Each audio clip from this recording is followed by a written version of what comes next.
Spiro Agnew, not much of a lawyer. I only had, my most interesting memory with him is when we were flying to Chicago together in a small Air Force plane and they couldn't get the landing gear down. So we circled and circled and circled and wondered how the story was going to end. Fortunately, they were able to go out in the plane, rip the carpet up, and hand crank it down. So we had a good end to that story. It was a better end than both our careers.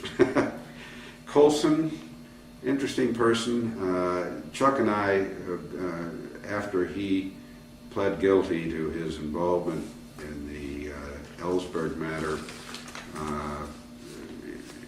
made amends with me. He said he had been one of those who had worked on attacking me and trying to paint me in some awful human being, and was out to destroy me before he had decided that he was going to plead and do the right thing. And he said that I was a formidable opponent for him because I had remembered too much and was telling too many truths. So, but we made amends and talked over the years and had a nice friendship. Bradford Cook, didn't really know Brad Cook at all, had only incidental dealings with him. John Ehrlichman, okay, that next one is me, and Ehrlichman. Ehrlichman, for a number of years, we had a pleasant relationship from a distance. When he was writing books, we had the same publisher, Simon & Schuster, and I'd see him in New York.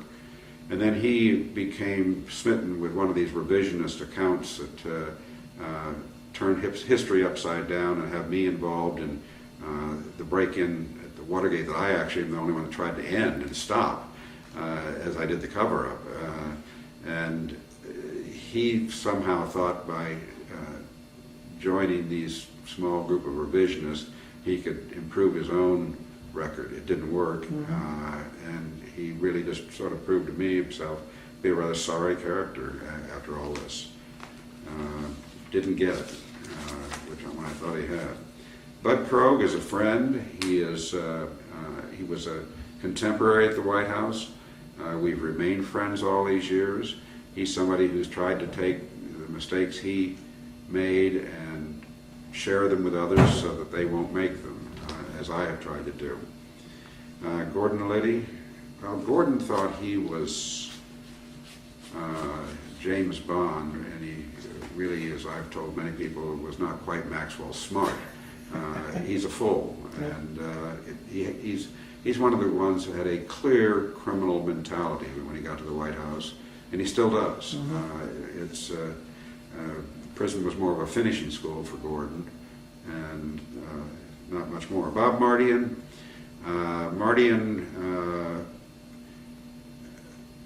The White House always was troubled by him because he was so aggressive and always so over the top in everything he did. He really was fairly peripheral in Watergate, and when he saw trouble, he tried to back out of it as fast as he could, but he was already in. He would never, his case would get overturned after he got convicted by a jury of being part of the Watergate cover-up conspiracy. His lawyer got ill during the proceedings, and as a result, he was never retried, which was probably the right decision. Harry Sears, we don't know Harry at all. Don Segretti, don't know him other than the fact that, but for the Washington Post coverage, he probably never would have been convicted of a crime that nobody had ever been convicted of before, which was failure to identify himself on campaign literature. Some of the stuff he did was actually funny, some of it was not so funny. His mission was to really do to Nixon's opponent what had been done to Nixon in prior years. It was pranksterism, but it got carried away a little bit. Don has had a successful career as a lawyer in Orange County. Maybe some guys on the flip side of those magazines. Let's see who we got. John Mitchell, kind of a tragic figure. He didn't want to be Attorney General. Nixon convinced him to do that job. Ehrlichman was constantly trying to undercut him as Attorney General because he wanted to be Attorney General. and was closer to the throne and was in a position he could undercut Mitchell on a lot of issues. Why he ever approved Liddy's plans, I'll never know. There's no question in my mind he did, because he personally told me he had late in the game. So, as I say, he was always good to me, but I actually think he was way over his head as Attorney General. Haldeman, Ehrlichman, Mitchell, none of them really understood Washington. They were all from elsewhere in other businesses and walks of life. Nixon obviously did, and as it happened, I did. I'd been there long enough to really know how the city worked. They played it wrong on almost every count on their dealings with Congress and the way the machine works in Washington. So he's something of a victim of playing in a league he really wasn't ready for, although he would have been great had he stayed in New York and probably would have gotten a lot of good bond deals out of the Nixon presidency. Nixon, never saw him again after Watergate. He breached his relationship with most everybody who was involved. Haldeman was slow to come back to him. Ehrlichman and he never spoke again. I understand he and Mitchell remained friends, but he's a very complex man. As I'm doing a book on him now, I'm beginning to understand, listening to him with different people, how different he is with different people. Let me just ask a question. You know, there's a in the World War II history studies, Hitler, there's the Führerprinzip, you know, where he just let an individual know that much, nobody knew the same amount of information. Is there a tie-in to something like that? No. Kalmbach was one of Nixon's personal lawyers and a fundraiser. He really didn't have a very close personal relationship with Nixon.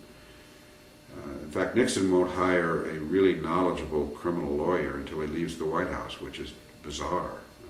That's one of the reasons he got himself in the trouble he did. Right. One of the first things I suggested when Watergate happened is, we need to get somebody in here who's got knowledge of the criminal law. I sure don't, and nobody else did. That's one of the reasons that so many lawyers got on the wrong side of the law. No one is even thinking about it. I'm going to talk about that in our lecture today. Right. Kleindienst, it's very interesting listening to the tapes on Kleindienst, because they don't like him at the White House. The only reason he got the job as Deputy Attorney General was because of Mitchell, who did like him because thought he was very competent.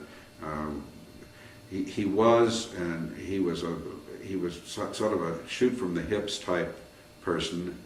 Didn't think through things very deeply. Was probably an able lawyer, but he got through the raindrops on Watergate. Liddy goes out the first weekend and spills his guts to the Attorney General. Says, "These are my men in jail. You got to get them out." And Kleindienst tells him to get out of here. I'm not going to talk to you about it. So he knows from the get-go what's going on. Tells me a few days later that he'll never prosecute John Mitchell as long as he's Attorney General. So, he again is a victim of things that nobody could have anticipated. That's about it. So if I had a baseball card on John Dean, what would that card say? You can get a baseball card on me because I just agreed with Panini to sign one. Do you really? I did. So you'll have to wait and see what's on the baseball card. I guess so. That's incredible. I can't thank you enough. This is true. By the way, just as an aside, I should ask John Dean what John Dean thinks about Robert Jackson. Greatly admired. He's everything I read the Barrett blog and look forward to the full manuscript because he's a fascinating historical figure, not just as a justice, but even his whole relationship with FDR and career as a lawyer is really a rather interesting time. So you've got a nice niche to be looking and making sure we don't forget that life. Well, it's been very fascinating. And in this ABA article, they say, they quote, "Good God, Dean recalled thinking we're all going to prison." is that something you actually said, or is that something hyperbole over time, or do you I'd remember? have to see which. This is the ABA. Yeah, I'm sorry. I'm sure I did say it. He may have taken this out of one of my tapes. Yeah. Let me see if I get the context here. I think I'm paraphrasing there. Yeah. All righty. This is fabulous. Thank you, and I've taken up a lot of your time.